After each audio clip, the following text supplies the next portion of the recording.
Welcome to Donmar TV News Channel.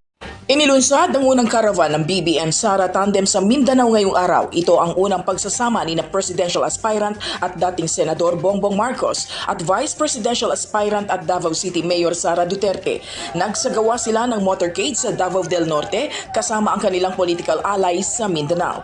Naging mainit din ang pagtanggap ng Tagum City kay Mayor Sara. Nagkaroon din ng motorcade sa Pampanga at Bataan bilang pagsuporta sa kanilang kandidatura sa Hatol ng Bayan 2022. Nagpahayag naman ng suporta kay Vice President Leni Robredo ang mga kinatawan ng iba't ibang sektor at kanyang volunteer groups sa Barangay Rosario, Gumaca, Quezon. Patuloy naman ang tungkulin ni Senador Bongo na tatakbong Pangulo sa pagtulong sa mga mahihirap. Higit 3,000 residente ng President Roxas at Pontevedra sa Capiz ang pinamahagian niya ng pagkain, gamot at face mask. Mandatoryong pagsasailalim sa drug testing sa mga gustong makakuha ng posisyon sa gobyerno, opisyal man, elective o hinirang. Ito ang naging pahayag ni Presidential Aspirant Senator Manny Pacquiao matapos ang naging pahayag ni Pangulong Rodrigo Duterte sa isa umanong tatakbo sa pagkapangulo sa 2022 election na gumagamit ng cocaine. Ayon kay Pacquiao, magiging requirement niya ito sa kanyang administrasyon nang walang kinikilingan sakaling manalo siya sa darating na eleksyon. Dagdag pa nito na ang bawat tao ay may karapatan umanong magbago. Payag din anya ito na sumailalim sa drug test at umaasang gayon din ang kanyang mga kapwa-kandidato. Isa rin si Presidential Aspirant Christopher Bongo ang pumayag na sumailalim dito matapos ang lumabas na issue tungkol sa paggamit ng cocaine. Matatandaan na nauna nang isinulong ni Senatorial Aspirant Raffy Tulfo na sumailalim muna ang lahat ng mga kandidato sa drug test na sinang-ayunan naman ng kanyang mga kapwa-kandidato. Tinawag ni Pangulong Duterte na weak leader at spoiled child si Presidential Aspirant Bongbong Marcos. Ayon kay Pangulong Duterte, hindi siya believe kay dating Senador Marcos dahil isa siyang spoiled child. He's a weak leader. At saka may bagahe siya. Ano nga sinasabi ko sa inyo? Totoo yan. Weak leader daw si Vivian. The way I see him, hindi po totoo yun. Sinabi pa niya na, ano ba yun? Spoiled brat daw. Sa pagkakaalala ko, ilang beses na akong nakipaghapunan doon sa kanilang bahay. Ang alam ko si Vivian ang nagluluto ng mga pagkain ng iniimbita niya. Kasi nung nandun ako, actually nag-aantay kami kasi nagluluto pa siya eh. So hindi siya sumasali sa amin doon sa holding area. Nandun muna kami, nagkikituhan, nagpika-pika, pero nagluluto pa si BBM sa loob. O spoiled brat yung tao, hindi niya gagawin yun. Di ba ba? Do you agree? So, that is a testament from a witness na hindi ganyan si BBM. Hindi spoiled brat si BBM. Makikita din naman sa tao, di ba? So, I hope na itigil nila itong mga paratang na hindi totoo. As for yung pinaratang nila na, actually, sabi naman ni BBM, he does not feel alluded to. Although, ang media, kinukulit sa kanya, yung cocaine. Pero natandaan ko, sinabi ni BBM, ready siya pagpa-testing. Di ba? O, hinamon, tinanggap niya yung hamon. Meron bang gano'n? 2016 pa yung Bernal, di ba? At kung totoo, bakit hindi mo nilista doon sa listahan ng drugs mo? O sa narcolis mo? Ngayon lang, nag-iingay ka dahil umiiyak yung arapado yung ano mo, yung manok mo. Di ba? But I think itong resulta ng survey sends a clear message to them. Stop it. Let them, ito mga kandidato na to, I am not personal against them. Let them compete fairly and squarely. Nasa atin na yun, sa kanya-kanya mga supporter, kung paano tayo gagalaw, kung paano tayo mga kanya. Di ba? Tulad dito, nagkaisa tayo. Hindi nilang yung mga karaban ni BBM. Di ba? Kanya-kanyang diskarte. Alam ko, kanya-kanyang diskarte, kanya-kanyang gasto. Dito na tayo sa Rising Star. And from this day on, every time na may opportunity tayo na makampanya kay BBM, ikampanya po natin. Alam ko, si BBM nasa puso ninyo as much as he is in my heart. Ikampanya natin, ipanalo natin. At bantayan natin sa araw ng halalan. Baka may magic na naman ang mga tinayumpak na madalaya. Okay? Hindi tayo matutulog, literally. Walang epekto. Wa-epek yung mga paninira nila kay BBM, kay Bongbong Marcos. Nasaksihan natin na kahit sa mga surveys ay nangunguna ng malayong-malayo ang agwat ni Bongbong Marcos sa kanyang mga katunggali. At hindi lamang yang survey ang dapat nating tingnan dahil yung mga caravan, yung mga motorcade na inihanda at nilahukan ng mga Marcos loyalists at mga Bongbong Marcos loyalists ay talaga namang napakarami, daan-daang libo at hindi lamang sa isang lugar kundi sa maraming parte ng Pilipinas ay talagang napakarami ng mga nakikilahok diyan sa kanyang mga caravan.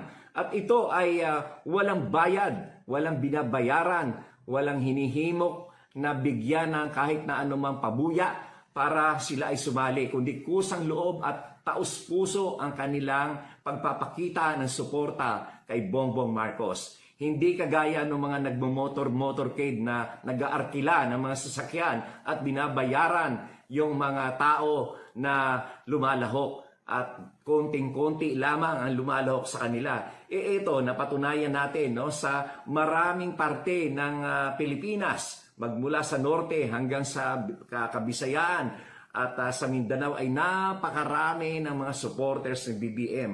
At ito ay nagpapakita lamang na talagang siya ay malakas at yung mga paninira sa kanya ay waipek, waipek yung kanilang mga paninira. Kaya habang sinisiraan nila si BBM ay lalo lamang na nagkakaroon ng simpatya ang mga tao sapagkat matagal nang inaapi ang mga Marcoses. Matagal na tayong niloloko ng mga dilawan. Matagal na tayong niloloko magmula pa sa mga libro diyan sa mga Department of Education na may kagagawa ay mga komunista na mga opisyales na naglalabas ng mga libro ng paninira laban sa mga Marcoses. Wala nang epekto yan. Wala nang nakikinig sa inyo. Wala nang naniniwala sa inyo. Dahil puro kayo kasinungalingan, propaganda, brainwashing, indoctrination. Wala nang epekto ngayon yan.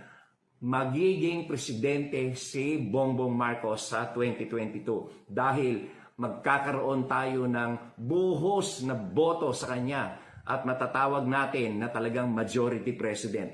Despite the multi-party system, magkakaroon tayo ng isang majority president. Kasi natawa ako, halos walang coverage ng mainstream yung caravan.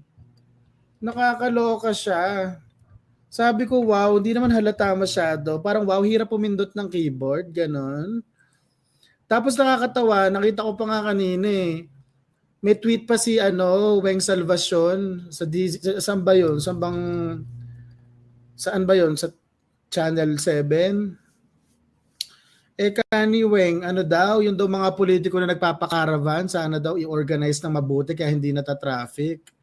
Tapos ako naman guys, parang, okay, kung ikaw ay journalist at meron ganong kalaking caravan na nagpa-traffic, ganong kalala yung laki ng caravan na nag-traffic yung lugar, hindi ba dapat kino-cover mo yun? Lumabas ka lang sa kotse mo at i-cover mo, yung trabaho ng journalist. O baka ayaw mo i-cover, ganon. O baka naman mamaya, girl, ayaw mo yung kulay ng damit. Kung nag-pink ba yun, mas okay lang sa'yo traffic. Sa bakla. Diba? Ayaw niya lang yung kulay ng damit nung nasa nakaraban. Ganon lang yun. Paandar pa si ate, galit sa traffic.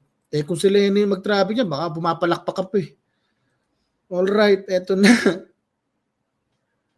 SMNI meron. I give you na SMNI. Taga doon ako eh. Yung sinasabi ko, yung mga mas malalaki na news outlet. Ginugol ko kanina, Unity Team, Unity Caravan, BBM, wala, ang about sa Caravan, 1, 2, 3 lang. Samantalang kay Lenny, 2 kalahati, tapos wall-to-wall coverage, parang girls. Okay, sabi niyo yan eh. Alright, so first, nandito tayo ngayon. Pa-share na ha. Tapos nagtataka sila guys. Hindi kasi ganito, hindi ako nagagalit na hindi nila kinover. Sanay na tayo ng ganun. Di ba pag bad news tungkol sa akin, kino-cover nila lagi. Pero pag good news about sa akin, hindi nila pinopost. Di ba? Ganda. So, sa akin naman, hindi ako naaasar na hindi nila kinover.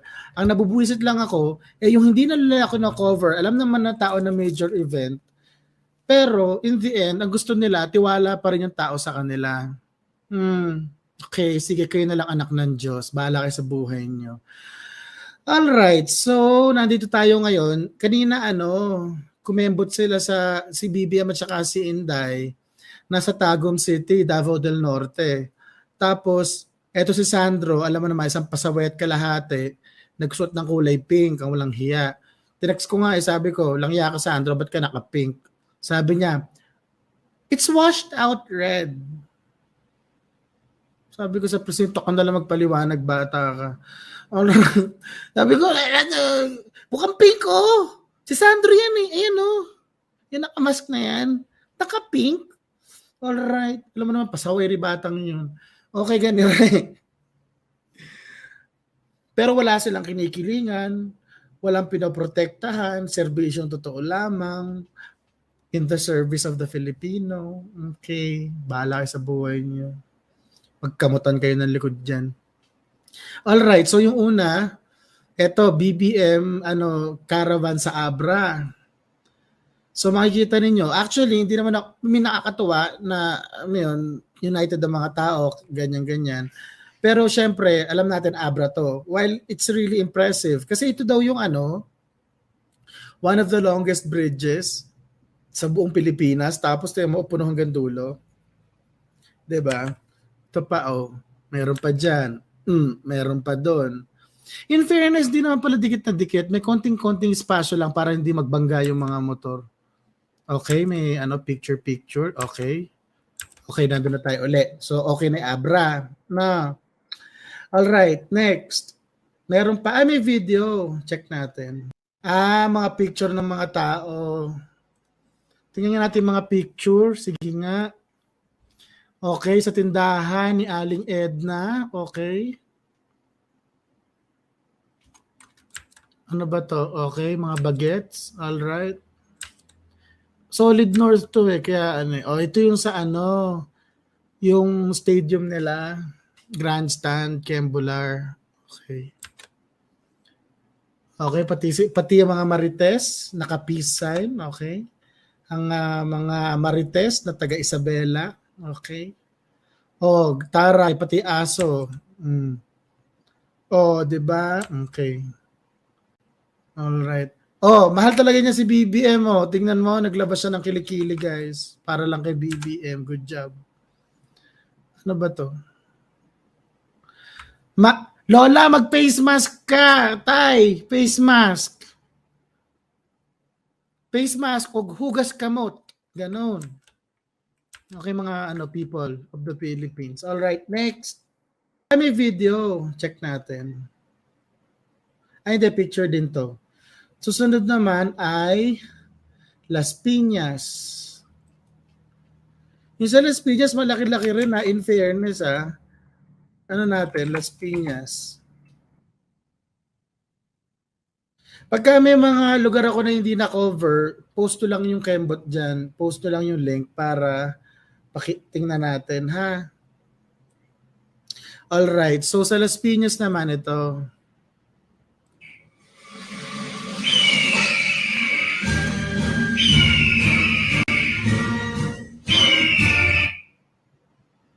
Kung sino man po yung nakaisip na maglagay po ng tunog ng lawin doon, guys, magkape nga muna kayo. Seryoso lang. Sakit sa tenga. I mean, gets ko naman na lawin si Inday. Yeah, I get it. Pero mga bakla, ba't kailangan niya palagyan ng tunog ng lawin na pa-under na, gano'n na, kala mo may kanyaw. Tagalin niyo yung tunog ng lawin. Forward ko. May mga lawin. May mga lawin.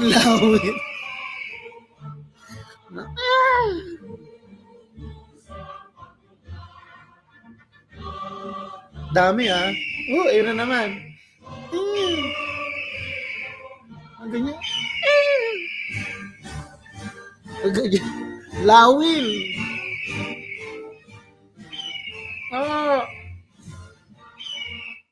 Okay, galit na yung lawin. Masisira na rin po yung speaker ko. Next. Good job, Las Piñas. Nakakaloka kayo. Lawin si Madam. Pinaglalaban. Ito may isa pang Las Piñas daw. Tanggalin yung sana naman walang lawin, ha? Joseph. Ano ba nangyari? Natigil ko ba? Okay na. Play natin. Close ko yung other tabs. Nagka-freeze na yung... Guys, hindi kinaya nung ano yung mga lawin. Gumaganon-ganon na lawin. Diyos ko, ba't kailangan palagyan ng... Gaganon. Kakaloka.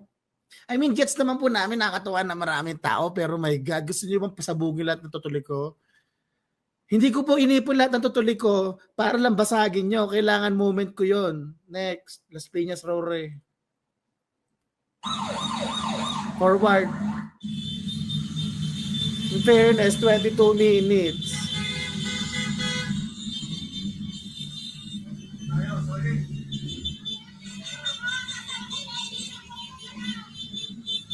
Okay, forward. Tagalin ko na nga yung captions.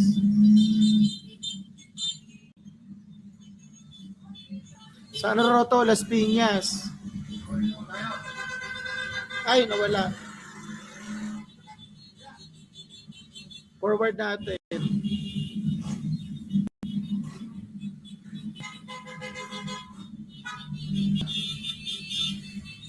May lawin eh. Kaya, walang lawin. Ano nangyari? Tumigil. Check ko nga. Oh, dahil pa rin tao.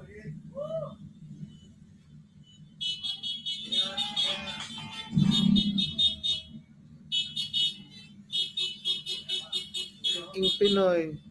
Okay. Medyo may traffic. O baka dito na traffic si Weng Salvacion, guys.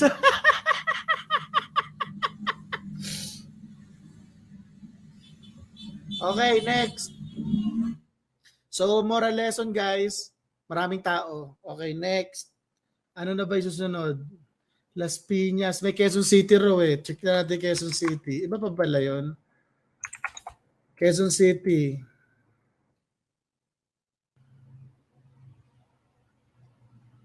Ito lang tunog.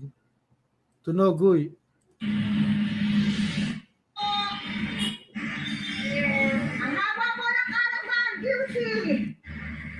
In fairness, hindi po dito na traffic si Weng Salvacion kasi apparently nag one lane lang yung caravan dito. Okay? Good job. Ayan na, ayan na, ayan na.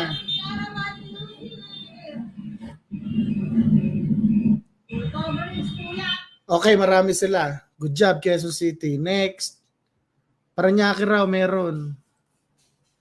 Paranaque. Ano ba nangyari sa Paranaque?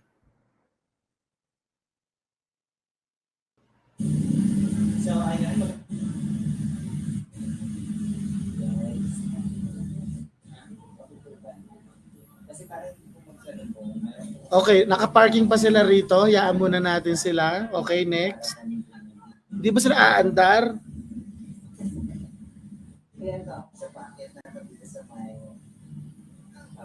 Hindi, may nakita akong photo nung gagalaw na sila. Ang dami talaga, guys. Kakaloka. Oh, Ilocos Norte, ito medyo given na to eh. Ito yung sa Ilocos Norte, yung sobrang dami daw umattend, parang ganon. Saan to? Corimao. Okay. 20 minutes yung video ha, in fairness ha. So, ay! May dalawang side ang taray. May ano siya, bolt-in caravan. Ayan. Grabe yung mga kotse yun, nakagulong.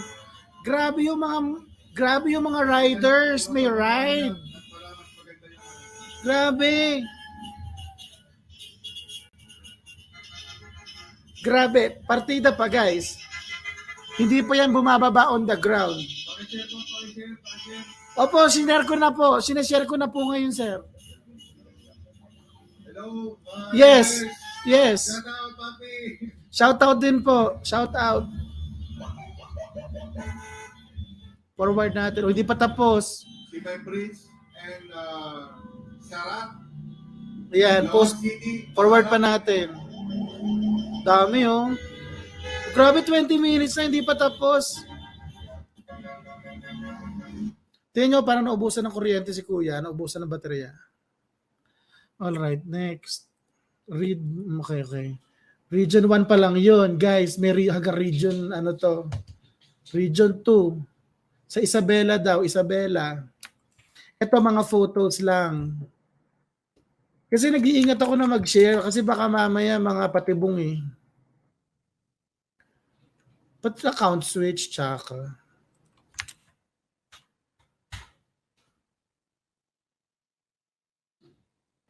Wait. Hindi ako mag-account switch, baka makita niyo yung mga chat ko doon.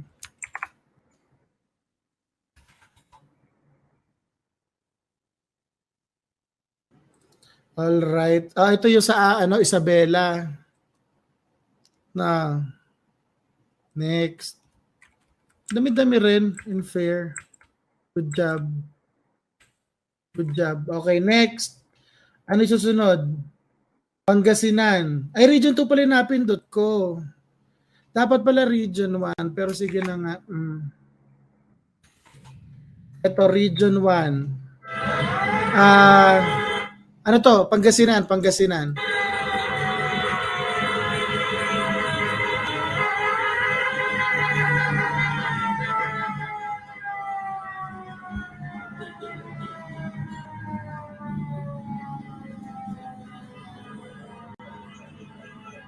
Oh, good job.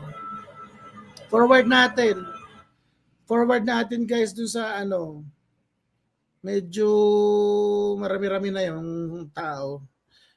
Oh, good job. Pero pag napanood to ni Kiko, masasabi niya, sana all may caravan. Sana all nationwide ang caravan. Sana all may put. Sana all. Okay, next.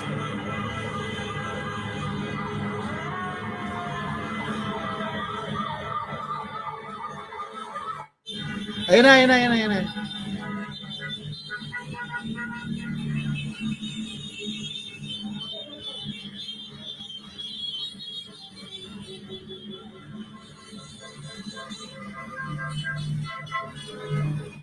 May mali kayong ginawa, guys eh. Itong mga to, nagla-live na to, mali. Dapat para hindi fake news, guys, kailangan para totoo to. Hindi totoo yan. CGI yan, guys, CGI. Kailangan dyan, guys, yung tight shot. Ganon, tight shot. Tapos may tela na kulay pink. Ganon dapat. Hindi totoong tao yung mga yan. Mga robot yan, robot. Ano yan, gumagamit siya ng Android technology. Ganon.